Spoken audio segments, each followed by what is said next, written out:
Well, hi, my name is Sherm Cohen, and I'm one of the storyboard artists on the SpongeBob SquarePants show. We're here today to show you a segment called How to Draw SpongeBob SquarePants and His Underwater Buddies. There are a few things that you're going to need for this activity, and that is paper, and a pencil, and an eraser. And if you'd like, you can also use colored pencils or some markers. It's all up to you. I'm going to show you how to draw each of the main characters one by one from start to finish, and we'll end up with some nice finished drawings. And I just want to let you know that if your drawings don't look like mine right away, well, that's okay. I've had a lot of practice on this show. When you're drawing for television, we have to draw the character over and over and over, and we all had a hard time at first. But I know if you keep at it, you'll do just fine. So, grab your pencil, grab your paper. Are you ready, kids?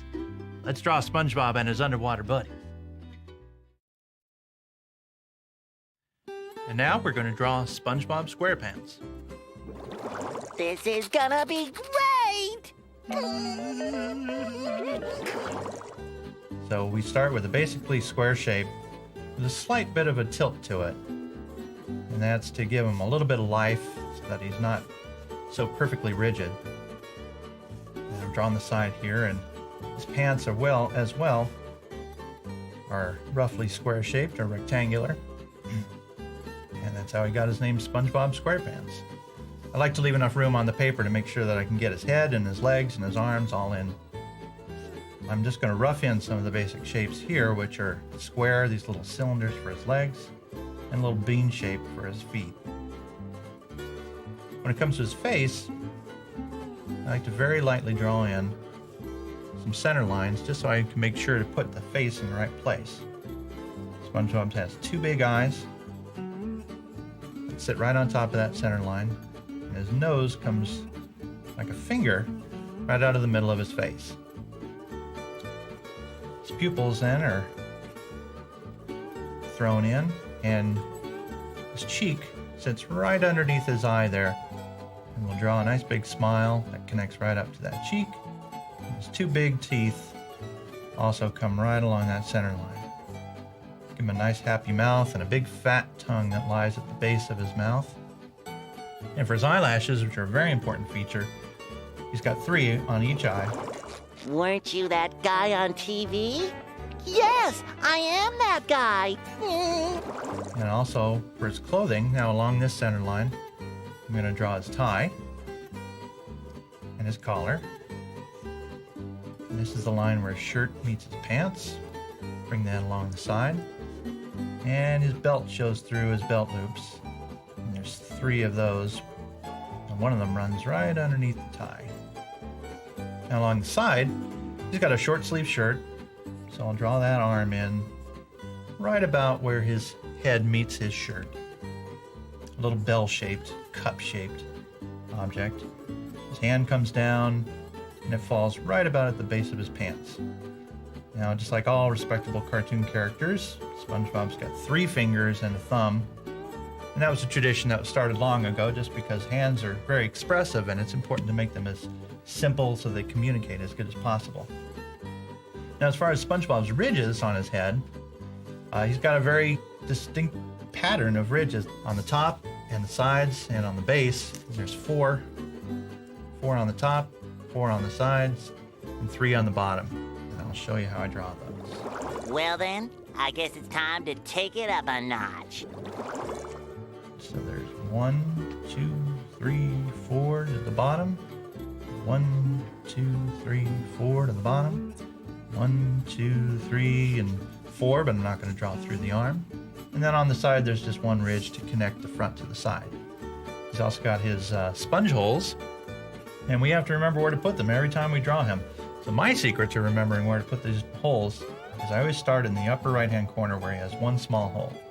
And then going around his face, it alternates from small, big, and small, to small, and big, and small.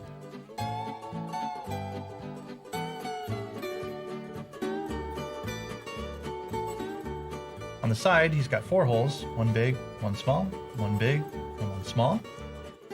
And when we come down to his socks, I'm going to draw the line where his sock meets his leg, and then 2 stripes on each sock. So there's the sock itself and 2 stripes. His shoes, I'm going to finish up right now. You've got a little bean shape in the front and a little hard heel at the back. So there's a bean shape for his foot and a hard heel. And now I'm going to draw his pant cuffs in. He wears shorts. And as you can see, there's a lot of lines that are drawn through this whole thing. Got my eraser handy to go through later on and take those out. So SpongeBob's going to wave at us here. We'll bring his arm up. And 3 fingers on each hand again. And there he is. And we just take your eraser and do a little cleanup. Ta-da! Not bad, partner in crime. And after some last details, here's our final drawing.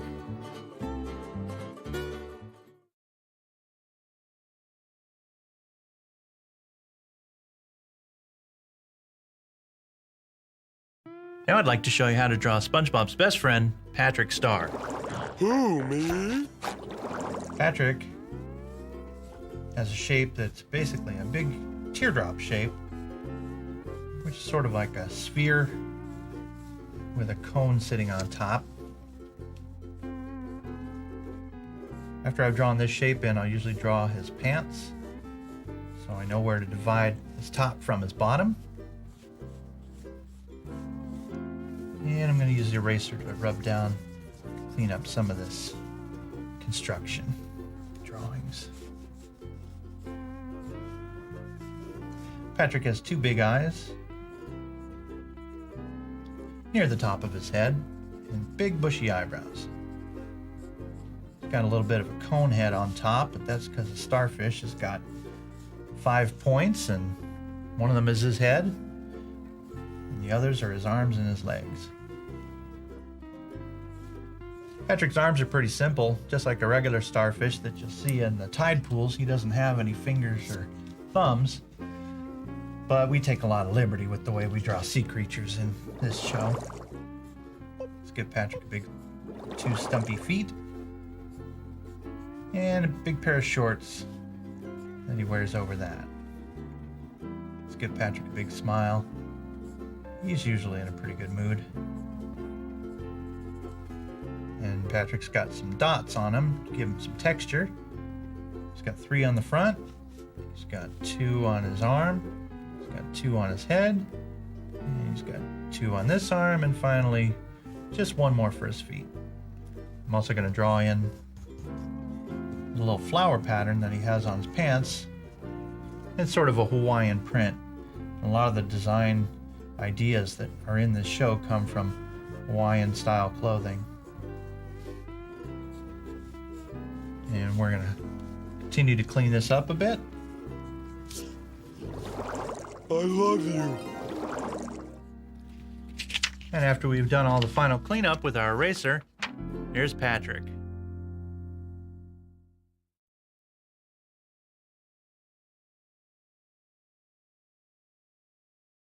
Well, now I'd like to show you how to draw SpongeBob's boss, Mr. Krabs. Let's give Mr. Krabs a big hand.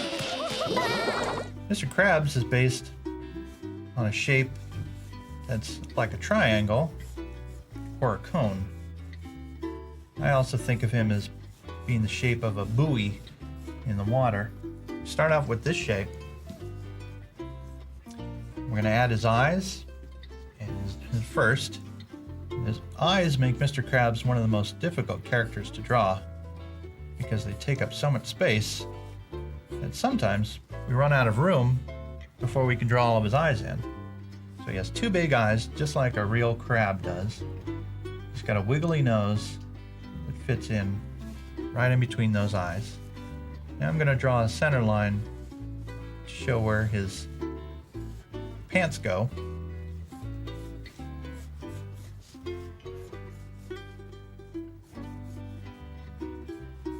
Mr. Krabs has 2 little peg legs at the bottom, kind of like a pirate.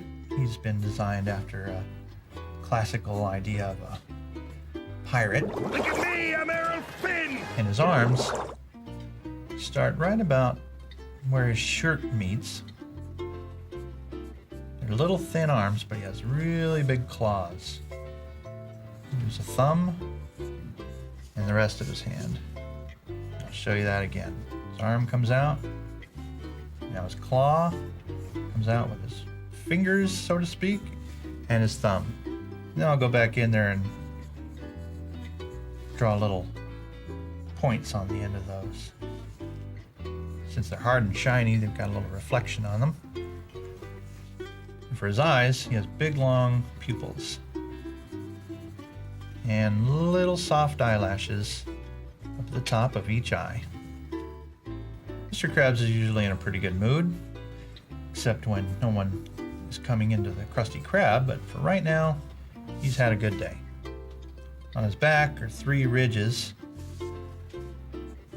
just to show his rough crab-like exterior. And I'm going to draw a shirt collar here, and then a line for his pants, and a big belt buckle right in the middle. And his belt comes around the side, and he's got belt loops, just like you and I do. Here's Mr. Krabs, and we're going to take our eraser, go in and clean up some of those construction lines. Oh, well, you're beautiful. And after he's all cleaned up, Mr. Krabs looks like this.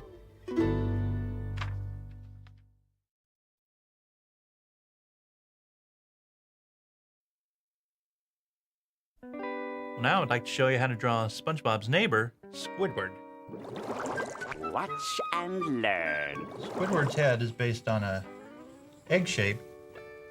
It's got a big egg-shaped head, followed by a generally cylinder-shaped body. Squidward's eyes rest near the bottom of that big egg-shaped, and his nose is quite big. It's a little bit bigger than his eyes, and his pupils are rectangular shaped.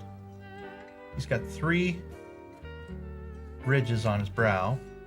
He's usually in a pretty grumpy mood, so we'll give him a little bit of a scowl here for his mouth.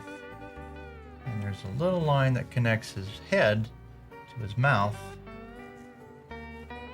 and sometimes his mouth can be seen from the other side. Squidward's neck comes next, followed by his chest, and then big long legs that come out of the bottom. Since Squidward is a octopus, he's got a whole bunch of legs. Originally I thought Squidward was a squid, but Steve Hillenburg, the creator of the show, insists that he's an octopus, so we'll go with that. Alright, Squidward has a collared shirt that he wears all the time, and his feet come out like this, and they have little suckers on the end of it. So we've got a total of 6 limbs, which is how many legs a squid has.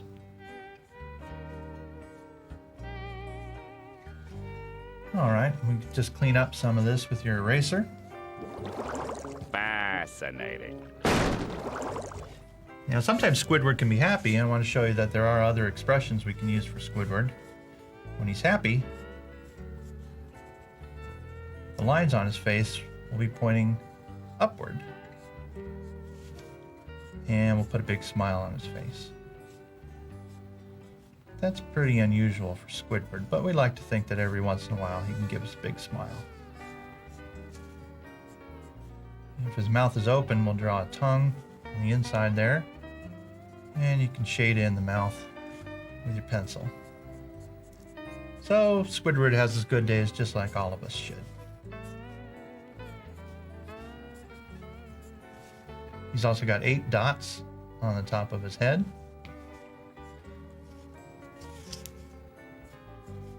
And again, suckers on the inside of his hands and feet.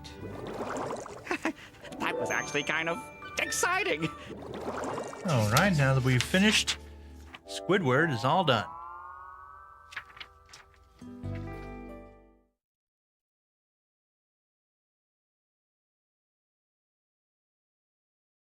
Now I'd like to show you how to draw SpongeBob's squirrel friend, Sandy. Back in Texas, we call ice cream frozen cow juice. Sandy can be one of the most difficult characters to draw because her shapes are a little bit complicated. We'll try to break it down. We usually draw a big circle for her undersea helmet and then a cylinder for her undersea pressure suit. Then I'll draw her legs underneath. And very softly, I'm going to draw in her boots, and I'll come back and tighten those up later. Sandy is dressed in a big pressure suit because she's a squirrel from the surface. And these are the sleeves to her pressure suit. And she's got big mitten-like gloves on. Draw her other arm down here with another glove. And there's 3 stripes on each one of her sleeves. Got a big metal collar that goes around her pressure suit, and there's 5 little rivets that keep it sealed on there. And since she's not a normal sea creature, if she doesn't wear this suit underwater, she's going to be in big trouble. We gotta try something else. Now, one of the tips that I tell people for Sandy is that even though she has this really big helmet, her eyes come to about the halfway point. And that's usually where I'll start. Draw her eyes there and some eyelashes. And before I get too far along, make sure I draw in her big squirrel cheeks and her head, and her ears are like a little soft triangle on each side. She has another triangle shape for her nose and one big set of teeth right in the middle. You'll notice that this tooth only is split halfway down, and that's because her 2 top teeth are so close together that they become pressed together at the very base. Alright, draw her neck in, and Sandy has a nice pretty flower on the outside of her glass helmet. And so that everybody's going to know that it's glass, we put a little reflection on it as well. She's got a zipper on the front so she can get in and out of her spacesuit when she goes into her pressurized tree dome. And this is her little insignia on the pocket. Since she's a squirrel, it's a little nut. Now we go down to her legs. She's got big fat boots, part of her pressure suit. And each boot has a little circle design on the side. And a big thick sole on the bottom. And one of the most important things about Sandy is to remember to give her a squirrel tail. At the beginning, when we started drawing her, people thought that she was a bear because she doesn't look very much like a squirrel in that suit. That's crazy talk. So we made sure that in the back, we draw a big fuzzy tail that kind of pokes out from the rear. And now that I've touched up the drawing, here's our picture of Sandy.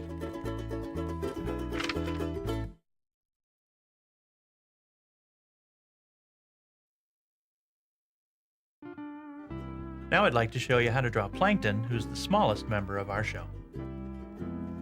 Oh, goody.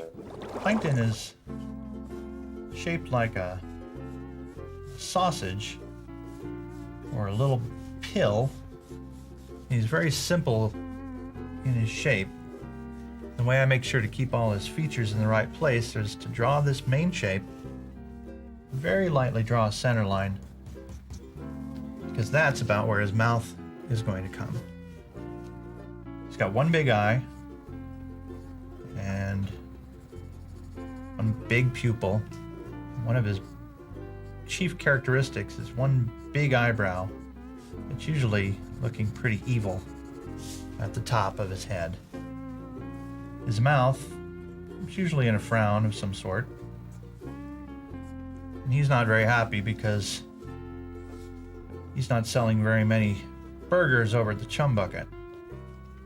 He's got 2 antennae, and each one of them has these 4 little ticks that we draw in the upper half of the antenna. Plankton has 2 little arms that start just below his mouth, Usually don't draw any fingers on Plankton either. I never thought I'd get this far. And he's got two little stumpy legs at the bottom. Now Plankton usually will be drawn very small, so I'm used to drawing him about this size.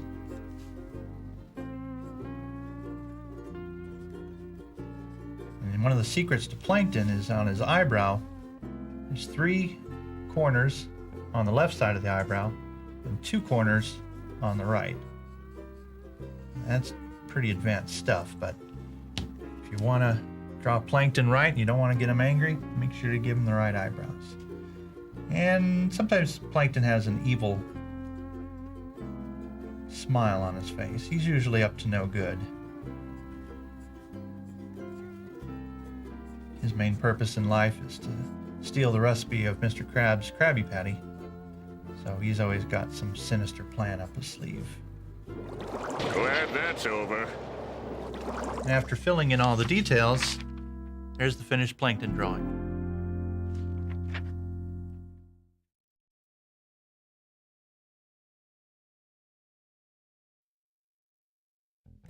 Hi, my name's Kenny Pittenger, and I'm the background layout supervisor on SpongeBob SquarePants.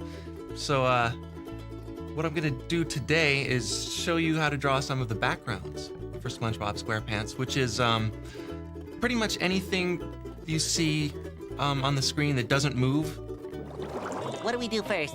What I'm gonna do today is first show you some of the plant life. We call it plant life, but really, a lot of these things are animals. But I'm gonna show you how to draw each of these so that you'll be able to place them in the scene anytime you draw anything in Bikini Bottom, because these are always nice little things to have in the shot. I'm gonna start off with a certain kind of coral, which is, I think, called a barrel coral or something like that. So what I'm doing is I'm drawing these 3 kind of curved triangles. See what I mean here? Triangle. Lightly drawing those in. And what I'm going to do then is draw on top of each one what's called an ellipse. Now, an ellipse is basically a circle, like so, that that someone sat on and flattened out. So that's a good way to remember it. So you're drawing these ellipses on top of these triangles, like so, very lightly.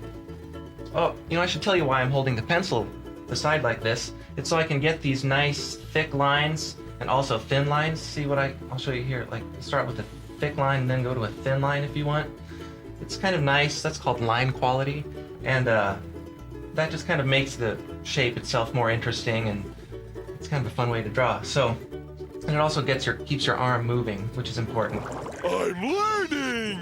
So keep your arm moving, sketching them in. And then inside each one, draw another ellipse, a little smaller, very lightly again. And then what I'm going to do next, like I did over here, is go over it darker. So just more pressure, push down on the pencil more. Follow those lines you laid down at the beginning. Don't connect them here. And then also this ellipse right here. And I'm going to do the same thing on all 3 of them. You can be really loose. You don't have to draw very straight lines. In fact, the backgrounds on SpongeBob are kind of special that way. They're very wobbly lines, very loose, so you can have fun and don't worry about getting them perfect. And then on the bottom, draw these little pointy roots. And that's what they stick to the rocks with. Okay, and up here, same thing, ellipse. And then, the fun part, do just circles. Draw all these polka dots on them. It's almost like a circus or something. And then also these holes on top, just darken those in a little bit too. And it looks like you've got one of these coral things.